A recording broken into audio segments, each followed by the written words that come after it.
peut-être juste en introduction, le financement privé de l'innovation, c'est un sujet super vaste. On pourrait y passer 2 jours entiers. Donc, je n'ai pas la prétention d'être exhaustif. Je vais plutôt vous partager ce que j'ai pu apprendre moi jusque-là.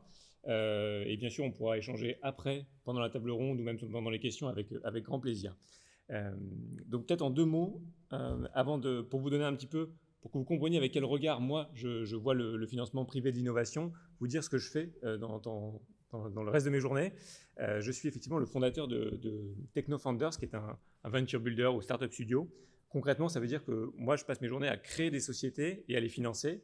Des sociétés qui sont soit issues d'un travail scientifique, d'une équipe de recherche, dans des laboratoires de recherche un peu partout en France, soit issues d'une problématique métier qui est remontée par soit des corporates, soit des gens comme vous qui ont une problématique métier mais qui ne savent pas comment créer un produit et encore moins comment forcément créer une start-up. Soit qu'ils ne savent pas, soit qu'ils ne veulent pas parce que ce n'est pas leur activité. Typiquement, un chercheur, aujourd'hui, il aime faire de la recherche. C'est ça, son métier. Être créateur d'entreprise, c'est un autre métier. Être entrepreneur, c'est un autre métier. Exactement comme vous aujourd'hui, vous avez peut-être des problématiques que vous rencontrez dans votre quotidien, mais vous vous dites, ok, mais moi je suis vétérinaire, j'ai pas envie demain d'être start-upper. Par contre, néanmoins, l'idée que vous avez en tête, peut-être que quelqu'un d'autre peut la développer. C'est à ça que sert un venture studio ou un venture builder. Donc concrètement, nous, en plus de ça, on a 2 autres prismes intéressants. Un, on essaye de faire que des sociétés qui ont un impact sociétal et environnemental fort. Ça, concrètement, ce que ça veut dire, c'est qu'on essaye d'être fiers de ce qu'on va raconter à nos enfants dans 20 ans. C'est ça le seul critère qu'on se fixe. Et deuxièmement, on le fait sur plusieurs verticales thématiques, parce qu'on ne peut pas tout faire. On s'intéresse aux startups dans la santé, donc aux idées plutôt dans la santé, dans la chimie verte, dans l'agriculture et l'environnement, et puis on se laisse quand même de possibilités d'avoir d'autres domaines un peu plus prospectifs, la défense, le spatial et d'autres. Donc voilà un peu ce qu'on fait, ce qui m'a permis moi dans ces dernières années de créer ou de cofonder ou de fonder une quinzaine d'entreprises qui sont toutes financées de manière très diverse, que ce soit dans des financements publics ou des financements privés. Je pense que j'ai à peu près utilisé 90% de la slide très ésotérique de BPI. Donc voilà, j'ai une vision assez complète de ça et c'est ce que je vais essayer de vous partager là. Et je vais plutôt focaliser la présentation sur la levée de fonds plus que sur la dette bancaire privée parce que c'est sans doute là où on est le plus intéressé aujourd'hui. Et ça parle beaucoup, sans doute, aux 66% qui n'avaient aucune idée de comment faire. Pour ceux qui savent déjà comment faire, désolé, mais on va enfoncer beaucoup de portes ouvertes. Alors, pourquoi lever des fonds ? Déjà, moi, le premier truc qu'il faut avoir en tête, c'est qu'un entrepreneur ne lève des fonds uniquement parce qu'il n'a pas d'autre choix. À la fin, vous allez vendre une partie de votre maison pour pouvoir la construire en avance, donc ce n'est pas très confortable. Donc, il faut garder à l'esprit qu'en fait, on lève des fonds, pas en dernier recours, mais quasiment. Si on a d'autres solutions avant, il vaut mieux utiliser ces autres ressources et j'y reviendrai rapidement à la fin de la présentation. Il y a pour moi trois moments, 3 scénarios où on a besoin d'aller lever des fonds. Soit c'est quand vous lancez votre activité ou vous lancez une nouvelle activité dans une société existante. Là, concrètement, tout va bien parce que vous avez une idée, vous avez un début de plan, vous ne savez pas s'il va se réaliser ou pas et vous voulez juste convaincre des gens de venir financer cette idée ou ce plan de développement. Soit, deuxième scénario, vous voulez accélérer le développement. Là, c'est quelque part, votre plan se passe potentiellement mieux que prévu, vous vendez plus que prévu, ou vous avez des marchés, des débouchés qui se concrétisent plus rapidement. Vous vous dites, si j'ai plus d'argent aujourd'hui, je pourrais aller plus vite pour développer ma startup. Soit parce que ça vous permettrait de capter des parts de marché, soit parce que ça vous permet d'éviter qu'un concurrent n'arrive sur votre marché. Par exemple, en faisant plus de pubs, en allant investir dans plus de commerciaux qui vont mailler le territoire, ou toutes les cliniques par exemple, plus rapidement, parce que vous êtes sûr que vous avez déjà le bon produit. Ça, c'est le deuxième scénario. C'est un scénario qui, en général, est très apprécié des financeurs. Troisième scénario, qui est beaucoup moins apprécié des financeurs, c'est le scénario, mais quand même qui est très courant, où en fait, vous cherchez des fonds juste pour survivre. Parce qu'en fait, le plan se passe moins vite que prévu, c'est plus difficile, votre produit met plus de temps à être développé, il y a une pandémie mondiale, que sais-je, il y a plein de raisons à ça. Vous avez besoin de plus de temps. Vous avez besoin de plus de temps pour développer votre produit, vous avez besoin de plus de temps pour montrer qu'en fait votre produit rencontre son marché, c'est-à-dire qu'il y a des gens qui l'achètent. Et donc dans ce cas-là, vous avez déjà une équipe, vous avez déjà des frais, aussi petits ou importants soient-ils, et vous devez les financer. Donc dans ces cas-là, des fois, vous êtes amené à aller chercher de l'argent à l'extérieur. Ce n'est pas ce qui est le plus confortable dans ce scénario-là, mais il faut savoir aussi l'envisager. Alors une fois qu'on s'est dit ça, pourquoi on lève des fonds, vers qui on se tourne ? Il y a différentes typologies d'investisseurs. Encore une fois, ce n'est pas exhaustif, mais ça donne une petite idée de vers qui on peut se tourner. Et je les ai classés plutôt par ordre de maturité du projet que vous avez, sachant qu'il n'y a pas de frontière réellement infranchissable. C'est-à-dire vous allez le voir, mais en fait, tout le monde peut intervenir à peu près à n'importe quel moment, mais statistiquement, ce qui se passe, c'est que plus le projet est mature, plus vous allez plutôt aller vers des fonds d'investissement, plus le projet est immature, plus vous allez plutôt aller vers des business angels. Alors, si on les prend dans l'ordre, ce qu'on appelle les friends and family, en fait, c'est vos amis, votre famille, les gens qui vous connaissent très bien, qui vont pouvoir investir quelques milliers d'euros dans votre aventure. Et essentiellement, c'est des gens qui sont prêts à tout perdre parce qu'ils vous connaissent, parce qu'ils vous apprécient, parce qu'ils veulent quelque part vous donner, mettre le pied à l'étrier. Et eux, ils sont hyper importants pour vous parce que ça peut vous permettre de faire typiquement le premier prototype dont on parlait tout à l'heure, ou de tester votre idée, ou ne serait-ce que rien que vous laisser du temps pour réfléchir à votre idée. Donc ça, c'est des gens intéressants à avoir autour de soi, mais vous n'allez pas aller très loin en termes de financement avec Friends and Family. Ensuite, vous pouvez vous tourner vers des business angels. Donc ça, en général, c'est des gens très très importants. Enfin, moi, je trouve que c'est des gens hyper importants quand on entreprend, parce que c'est des investisseurs privés, hein, qui investissent leurs fonds propres, qui sont semi-professionnels, dans le sens qu'ils vont regarder votre projet sans aucun affect. Ils ne vous connaissent pas en général, donc ils vont regarder est-ce que votre projet il a du sens, est-ce qu'économiquement il tient la route, est-ce que c'est crédible. Et en même temps, c'est des gens qui sont souvent eux-mêmes des entrepreneurs, qui ont fait leur fortune comme ça, et donc ils sont prêts à prendre des risques, ils sont prêts à tout perdre. Ils ont disons une relation à l'investissement qui est un peu moins financière. Ils ne s'attendent pas forcément à un retour, ils veulent aussi vous aider sur la structuration de votre projet, sur l'idée, la commercialisation. Toutes les questions qui ont été posées par les jurys, par exemple, tout à l'heure, ça, c'est des questions que les business angels vous posent, et ils ne vous les posent pas uniquement au moment où vous les pitchez, où vous allez les rencontrer, mais aussi tout au long de la vie de votre start-up ou de votre entreprise, quand vous les avez à vos côtés en tant qu'associés, c'est-à-dire quand ils ont déjà investi. Ça, c'est vraiment des gens hyper importants, et en général, ils mettent des tickets, donc chacun va mettre dans l'entreprise quelques dizaines, voire quelques centaines de milliers d'euros pour les plus fortunés. Mais je dirais que ce n'est pas ça le plus important. Le plus important, c'est de choisir des business angels qui ont une expertise dans le domaine que vous voulez adresser, alors que ce soit une expertise métier sur le produit, sur la cible client que vous avez, ou que ce soit une expertise sur la structuration financière, par exemple. Tout ça, c'est des ressources que vous pourrez ensuite mobiliser, entre guillemets gratuitement, parce qu'ils ont quand même mis de l'argent. Enfin, c'est plutôt eux qui vous ont payé pour pouvoir être mobilisés. Et ils ont plus d'expérience que nous. Donc, c'est des ressources ultra importantes. Et choisissez-les, si vous avez l'occasion d'en choisir, plutôt sur les critères d'expertise. Pourquoi est-ce que c'est les bonnes personnes à avoir autour de vous, autour de la table, pour discuter de votre projet, plutôt que sur le montant de cash qu'ils apportent dans votre startup. Moi, j'ai fait l'erreur d'accepter à notre capital à certains moments des investisseurs qui étaient purement financiers, mais avec qui je ne partageais pas vraiment de valeur. C'est une très mauvaise idée, parce qu'à la fin, en fait, c'est comme un mariage, ça dure extrêmement longtemps, le plus longtemps possible. Donc, il vaut mieux être aligné sur les valeurs et pouvoir discuter autour de la table, même quand ça se passe mal. Voilà, et ces gens-là, vous les trouvez plutôt... en général, ils sont assez visibles, parce qu'ils sont regroupés dans des clubs de business angels. Donc, vous les trouvez relativement rapidement sur Internet. Et de proche en proche, en fait, ça se trouve très très vite. Et ils sont des fois thématisés. Il y a par exemple Angel Santé sur la santé. Il y a des business angels qui se regroupent parce qu'ils viennent des mêmes écoles ou des mêmes universités. Bref, vous pouvez les trouver assez facilement. Ensuite, il y a les family office. Ça, c'est typiquement des gens qui gèrent l'argent de familles ou d'une mono ou de plusieurs familles fortunées. Donc, ils le gèrent pour le compte d'eux. Ça se rapproche beaucoup d'un fonds d'investissement, dans le sens que en général, c'est pas celui qui prend la décision d'investir dans votre société, c'est pas son argent, c'est l'argent de quelqu'un d'autre. Donc il a des critères qui se rapprochent de celui d'un fonds d'investissement. Il va regarder la rentabilité, le fait que oui, il va pouvoir avoir un retour sur investissement. Donc ils sont beaucoup plus professionnels. L'avantage énorme que j'expérimente avec les family office, c'est que c'est des gens qui ont l'habitude d'investir sur des temps en général plus longs que les fonds d'investissement. C'est-à-dire qu'entre le moment où ils investissent dans votre société et le moment où ils espèrent avoir des retours, de la liquidité, donc c'est-à-dire pouvoir revendre leur part, ils savent entendre qu'un projet peut durer 20 ans.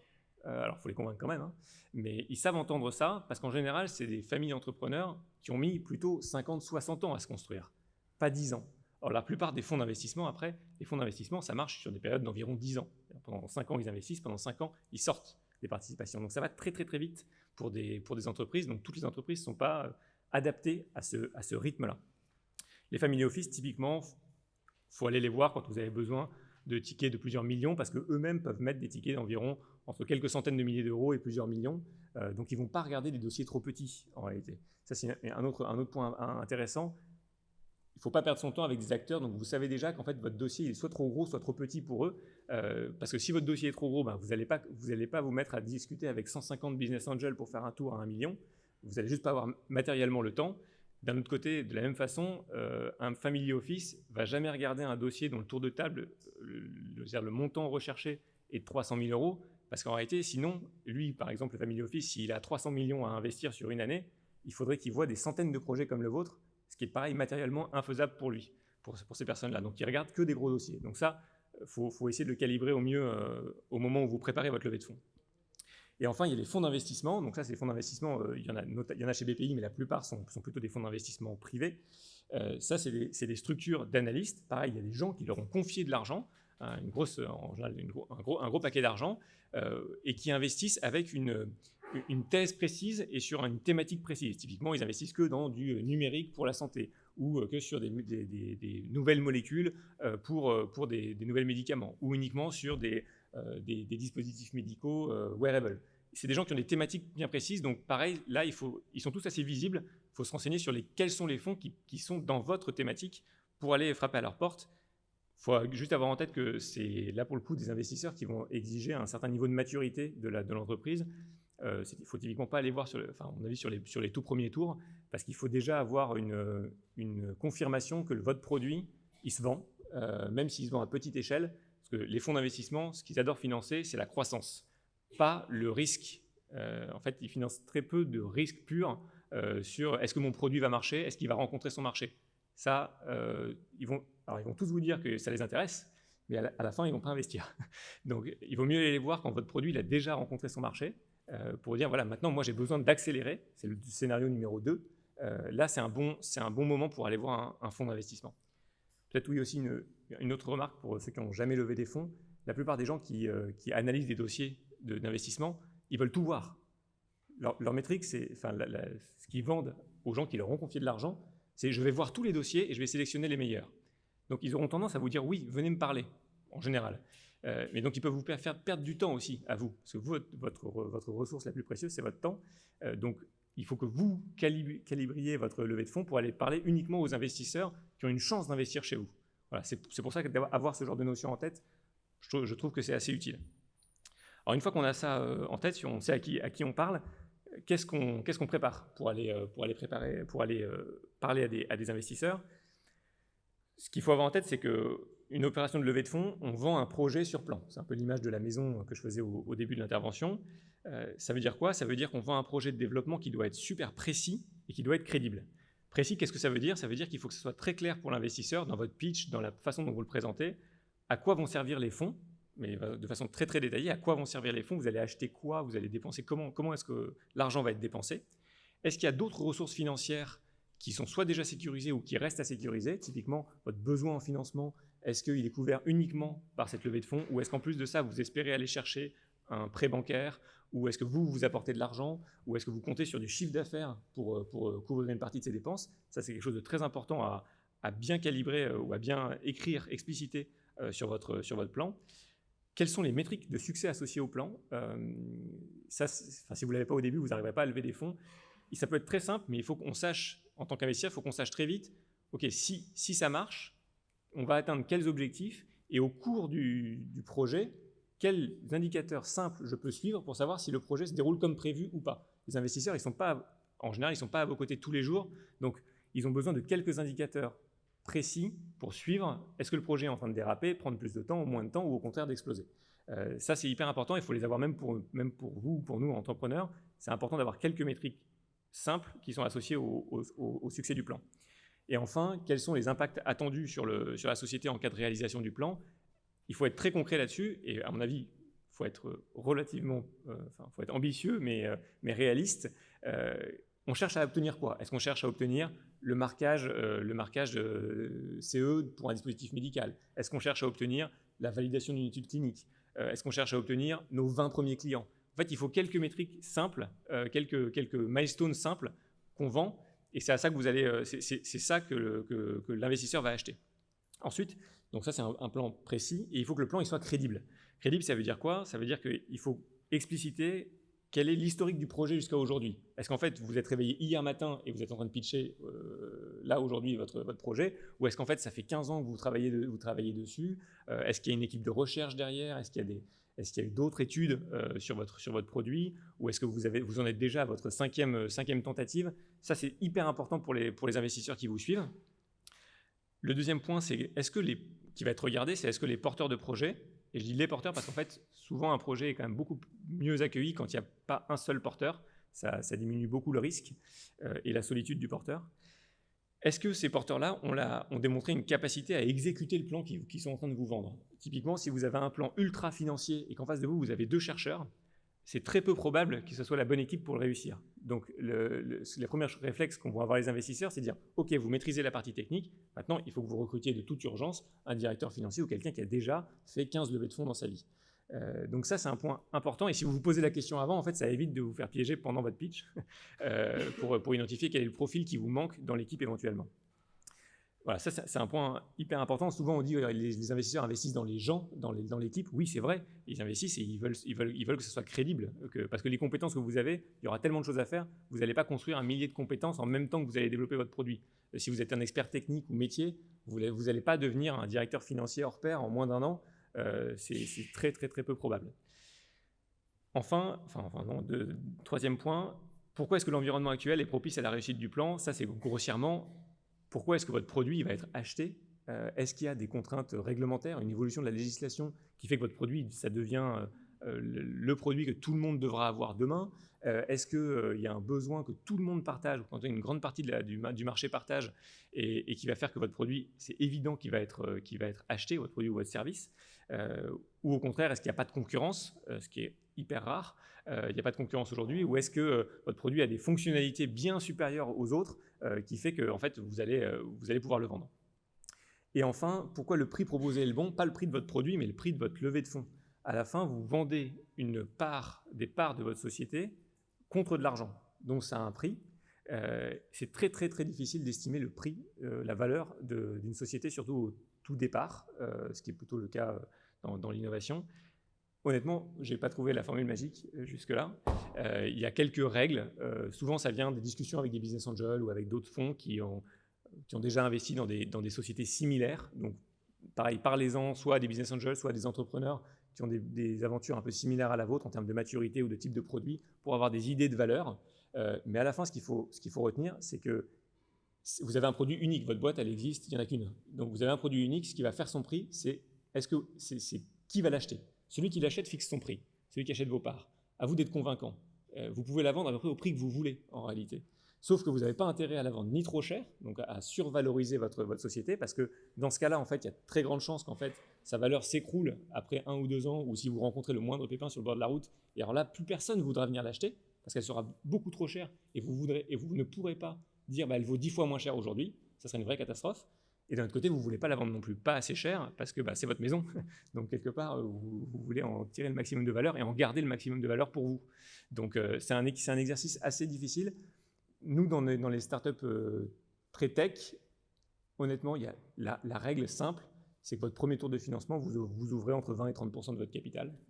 Donc, en fonction du montant que vous voulez lever, ça détermine la valorisation de votre boîte. Ça, c'est une règle. Il peut y en avoir plein d'autres, mais c'est une règle qui vous donne un ordre de grandeur. Si vous voulez lever 1 million d'euros, c'est que votre boîte, elle doit valoir à peu près 4-5 millions d'euros. Si vous pensez qu'en fait, elle ne vaut pas du tout ça, c'est que vous êtes en train d'aller chercher beaucoup trop d'argent, vous n'arrivez sans doute pas à le trouver. Donc voilà, en définitive, lever, c'est vendre un projet crédible à un prix de marché, dans le sens que c'est un prix que quelqu'un va bien vouloir payer pour une part de votre société. Une fois que vous avez ce plan-là, quelque part, ce qu'il faut garder en tête, c'est qu'il y a des contreparties à ça. Un investisseur, il ne vient pas que pour mettre de l'argent dans la société. Il y a pas mal de contreparties liées au fait qu'ils aient mis de l'argent.